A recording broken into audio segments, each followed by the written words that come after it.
अस्सलाम वालेकुम dear students, class 11 के chapter number 3 theories of covalent bond and shapes of molecule में आप लोगों को एक बार फिर खुशामदीद कहता हूं। और आज की क्लास में हमारा टॉपिक है हाइब्रिडाइजेशन का। तो स्टूडेंट्स, इससे पिछली क्लास में हमने वैलेंस बॉन्ड थ्योरी के बारे में पढ़ा। तो वैलेंस बॉन्ड थ्योरी के मुताबिक हमारे पास जब कोवेलेंट बॉन्ड की फॉर्मेशन होती है तो कोवेलेंट बॉन्ड की फॉर्मेशन में एटम्स के हाफ फिल्ड ऑर्बिटल जो होते हैं वो इन्वॉल्व होते हैं, यानी कि वो ऑर्बिटल जिसमें सिर्फ एक इलेक्ट्रॉन मौजूद हो वो बॉन्ड फॉर्मेशन में इन्वॉल्व हो सकते हैं। But this is not always the case, हमेशा इस तरह नहीं होता है, because we have molecule in which the number of bond form by an atom are more than the available half filled orbital. कुछ मॉलिक्यूल हमारे पास ऐसे हैं जिसमें एटम्स के जो बॉन्ड होते हैं वो उस एटम के अंदर मौजूदा हाफ फिल्ड ऑर्बिटल के मुकाबले में क्या होते हैं, ज्यादा होते हैं। यानी कि हाफ फिल्ड ऑर्बिटल की तादाद से उस एटम के नंबर ऑफ बॉन्ड जो होते हैं वो क्या होते हैं, ज्यादा होते हैं। अब अगर सिर्फ half filled atomic orbital bond formation में इन्वॉल्व होते हैं अकॉर्डिंग टू वीबीटी, तो फिर बेरिलियम को अगर हम ले लें, बेरिलियम जिसकी इलेक्ट्रॉनिक कॉन्फ़िगरेशन है 1:2 2:2, तो according to VBT, according to valence bond theory, जिसके मुताबिक सिर्फ half filled atomic orbital bond formation में इन्वॉल्व होते हैं, तो फिर बेरिलियम को क्या होना चाहिए हमारे पास, जिसमें कोई भी हाफ फिल्ड ऑर्बिटल अवेलेबल नहीं है। 1:2 2:2 दोनों ऑर्बिटल इसके क्या हैं, पेयर्ड हैं, उसके पास कोई half filled atomic orbital available नहीं है। तो अकॉर्डिंग टू वीबीटी हमारे पास बेरिलियम को क्या होना चाहिए, एनर्ड होना चाहिए, बॉन्ड में हिस्सा नहीं लेना चाहिए, बॉन्ड नहीं बनाना चाहिए। तो अकॉर्डिंग टू वीबीटी हमारे पास बेरिलियम क्या आता है, एनर्ड आता है। इसी तरह अगर हम बोरान को ले लें जिसकी इलेक्ट्रॉनिक कॉन्फ़िगरेशन है 1:2 2:2 एंड 2px1, तो बोरान में हमारे पास क्या होता है, सिर्फ एक ही half filled atomic orbital involve है। तो अकॉर्डिंग टू वीबीटी बोरान को क्या होना चाहिए, बोरान को वैलेंसी 1 वैलेंसी शो करनी चाहिए, यानी कि एक बॉन्ड बनाना चाहिए। अकॉर्डिंग टू वीबीटी बोरान के पास सिर्फ एक half filled atomic orbital involve है और यही एक half filled atomic orbital bond formation में इन्वॉल्व होगा। तो बोरान मॉलिक्यूल के अंदर कितने बॉन्ड बना सकता है, अकॉर्डिंग टू वीबीटी सिर्फ एक बॉन्ड बना सकता है, यानी कि ये 1 वैलेंसी शो करेगा। इसी तरह अगर हम कार्बन को ले लें तो कार्बन जिसकी इलेक्ट्रॉनिक कॉन्फ़िगरेशन है 1:2 2:2 2px1 एंड 2py1, कार्बन के पास टोटल 6 इलेक्ट्रॉन होते हैं। इलेक्ट्रॉनिक कॉन्फ़िगरेशन ये बनती है 1:2 2:2 2px1 2py1 और 2pz में कोई इलेक्ट्रॉन नहीं होता है। तो अब इसके पास कितने half filled atomic orbital available है, 2 अवेलेबल है। ये इसमें एक इलेक्ट्रॉन है, इसमें एक इलेक्ट्रॉन है। तो अकॉर्डिंग टू वीबीटी इसकी वैलेंसी क्या होनी चाहिए, 2 वैलेंसी शो करनी चाहिए। ये तो वीबीटी का कांसेप्ट है जिसके मुताबिक हमारे पास बेरिलियम क्या बन रहा है, एनर्ड बन रहा है। बोरान की वैलेंसी 1 शो हो रही है, जबकि कार्बन की वैलेंसी वीबीटी के मुताबिक कितनी होनी चाहिए, 2 वैलेंसी, यानी कि इसको 2 बॉन्ड बनाने चाहिए। जबकि इन एक्चुअल प्रैक्टिस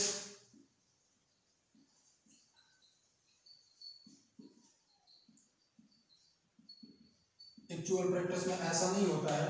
एक्चुअल प्रैक्टिस में हमारे पास बेरिलियम जो है वो क्या होता है, हमारे पास बेरिलियम जो है वो 2 वैलेंसी शो करता है, यानी कि डाई वैलेंट होता है, 2 बॉन्ड बनाता है। जैसे हम ले लें beryllium chloride BeCl2, beryllium chloride में बेरिलियम के बॉन्ड कितने हैं, 2 बॉन्ड। इसी तरह अगर बोरान को देखा जाए तो बोरान जो है एक्चुअल प्रैक्टिस में कितने बॉन्ड बनाता है, 3 वैलेंसी शो करता है, यानी कि ट्राई वैलेंट होता है,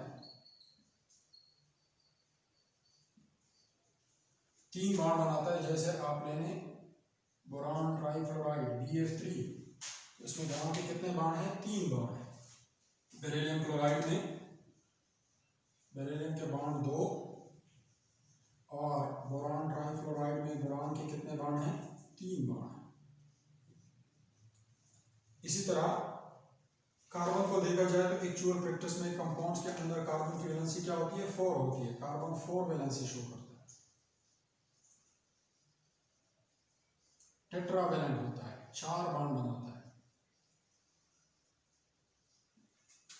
जैसे CH4 में आप देख लें तो कार्बन की वैलेंसी क्या होती है, 4 होती है। CH4 में कार्बन के कितने बॉन्ड हैं, 4 बॉन्ड।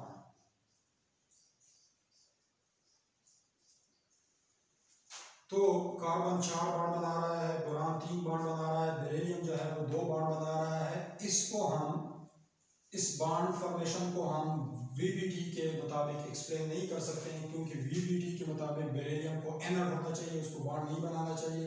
बोरान को एक बॉन्ड बनाना चाहिए क्योंकि इसके पास एक हाफ फिल्ड ऑर्बिटल अवेलेबल है, और कार्बन को 2 बॉन्ड बनाने चाहिए क्योंकि इसके पास 2 हाफ फिल्ड ऑर्बिटल अवेलेबल है। जबकि एक्चुअल केस जो है वो इससे मुख्तलिफ है। बेरिलियम 2 बॉन्ड बना रहा है, एनर्ड होने की बजाय 2 बॉन्ड बना रहा है। बोरान जो है 1 वैलेंसी शो करने की बजाय 3 वैलेंसी शो कर रहा है, और कार्बन वैलेंसी 2 शो करने की बजाय कितनी वैलेंसी शो कर रहा है, 4 वैलेंसी शो कर रहा है। तो इस इशू को रिजॉल्व करने के लिए, इस डिस्क्रिपेंसी को हल करने के लिए पॉलिंग एंड स्लेटर नामी साइंटिस्ट ने हाइब्रिडाइजेशन का कांसेप्ट निकाला। Pauling and Slater introduced the concept of hybridization. Hybridization क्या है, मिक्सिंग है। Mixing of pure atomic orbital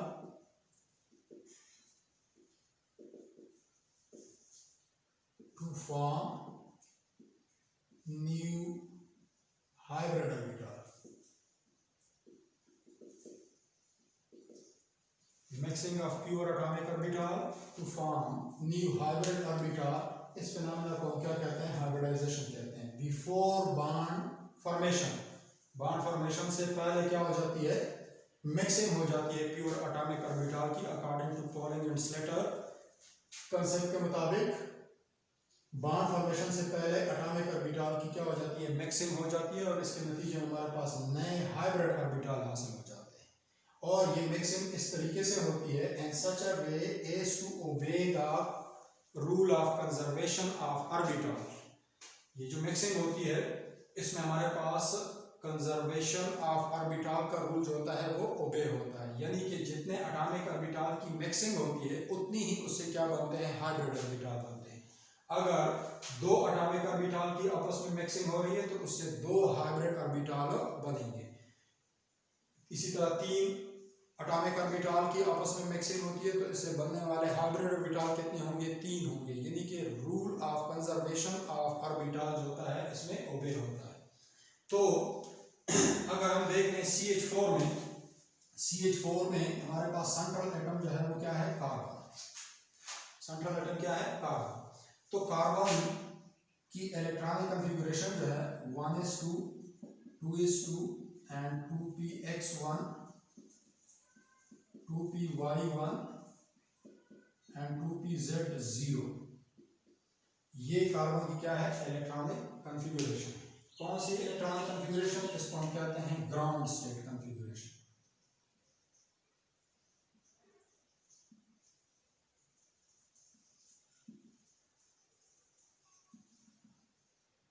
ये ग्राउंड स्टेट कॉन्फ़िगरेशन है कार्बन की। अब हाइब्रिडाइजेशन के प्रोसेस में क्या इन्वॉल्व होता है, एक्साइटेशन इन्वॉल्व होती है। बॉन्ड फॉर्मेशन से पहले क्या होती है, एक्साइटेशन इन्वॉल्व होती है। तो एक्साइटेड स्टेट में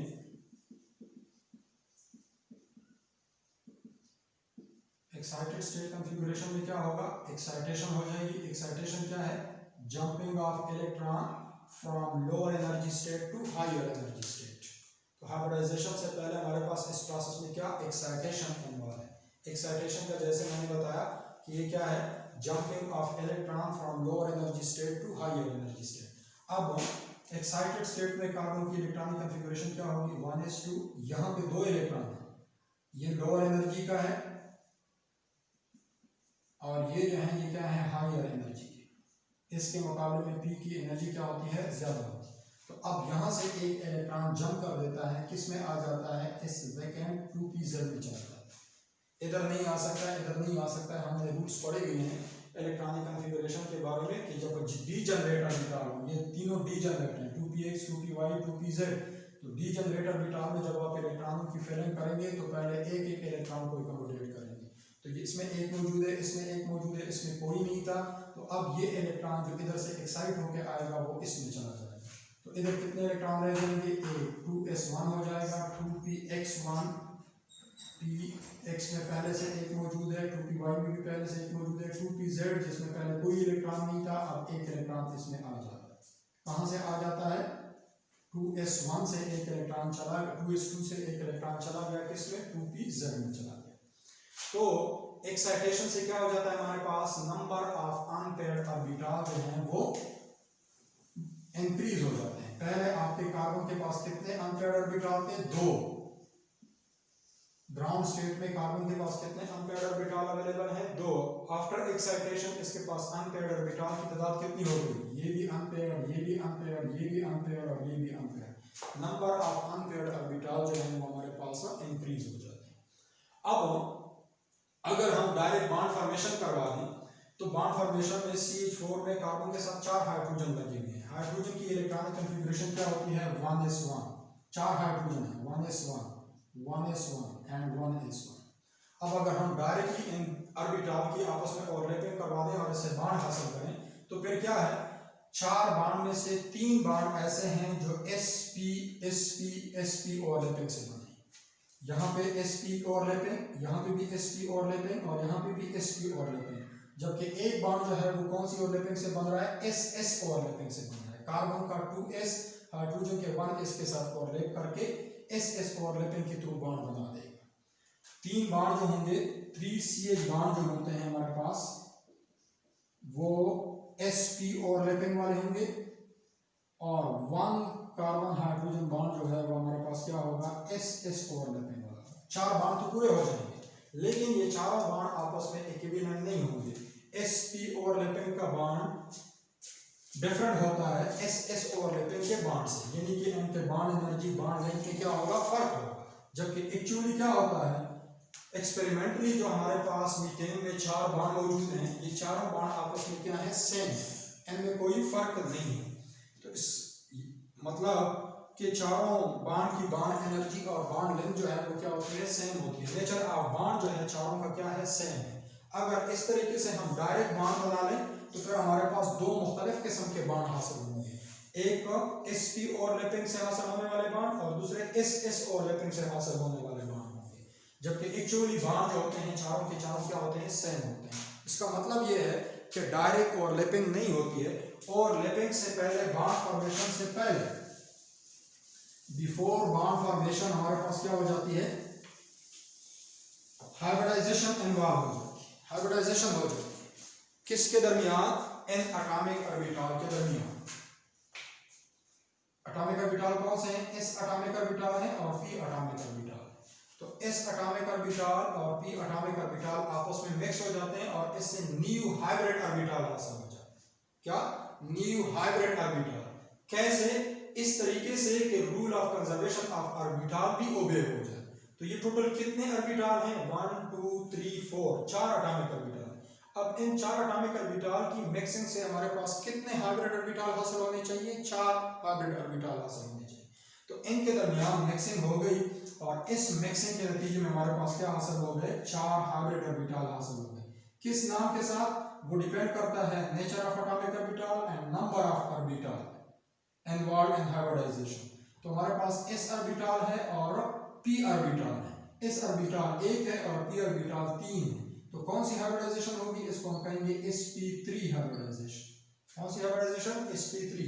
तो अब हमारे पास कितने हाइब्रिड ऑर्बिटल हासिल हो जाएंगे? 4, जिसका नाम क्या होगा? sp3 hybrid orbital, sp3 hybrid orbital, sp3 hybrid orbital and sp3 hybrid orbital.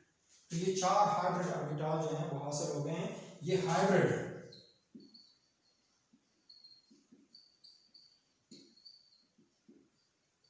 और हाइब्रिड ऑर्बिटल क्या होते हैं? इक्विवेलेंट होते हैं। क्या?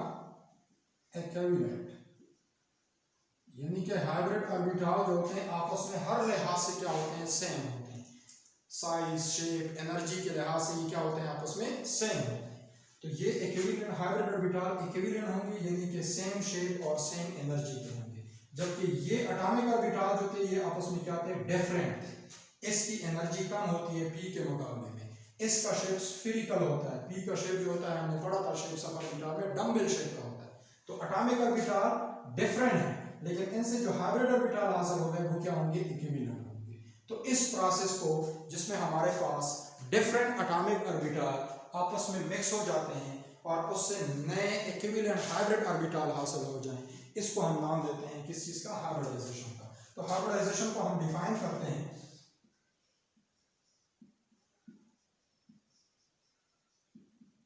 The phenomena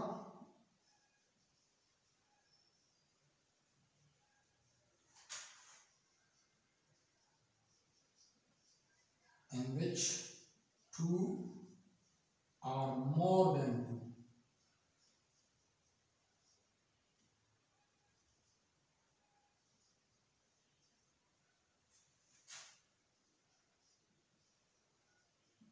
atomic orbitals of different energy and shape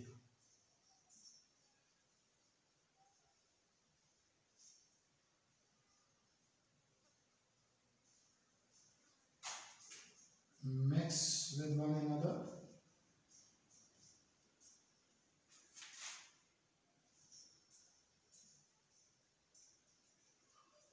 to form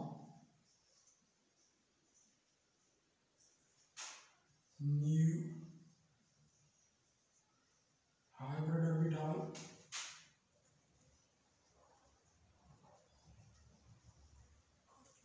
of same energy and same shape.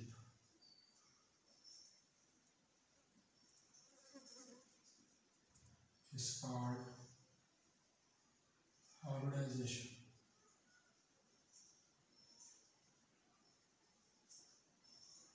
वो phenomena जिसमें हमारे पास डिफरेंट एटॉमिक ऑर्बिटल आपस में मिक्स हो जाते हैं। डिफरेंट किस लिहाज से होंगे, एनर्जी के लिहाज से, शेप के लिहाज से। जैसे एस और पी की मिक्सिंग होती है तो एस की एनर्जी पी की एनर्जी से क्या होती है, डिफरेंट होती है। इसी तरह एस का शेप जो होता है वो भी पी के शेप से क्या होता है, डिफरेंट होता है।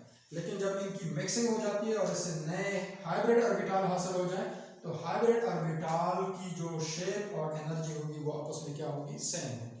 इन हाइब्रिड ऑर्बिटल की जो एनर्जी और शेप है ये parent atomic orbital, parent atomic orbital means जिन एटॉमिक ऑर्बिटल की मिक्सिंग से ये बने हैं इनसे डिफरेंट होती है, लेकिन आपस में इनकी एनर्जी और शेप क्या होती है, सेम होती है। ये इक्विवेलेंट हाइब्रिड ऑर्बिटल होते हैं। इक्विवेलेंट का मतलब है कि ये हर लिहाज से आपस में क्या होते हैं, सेम होते हैं।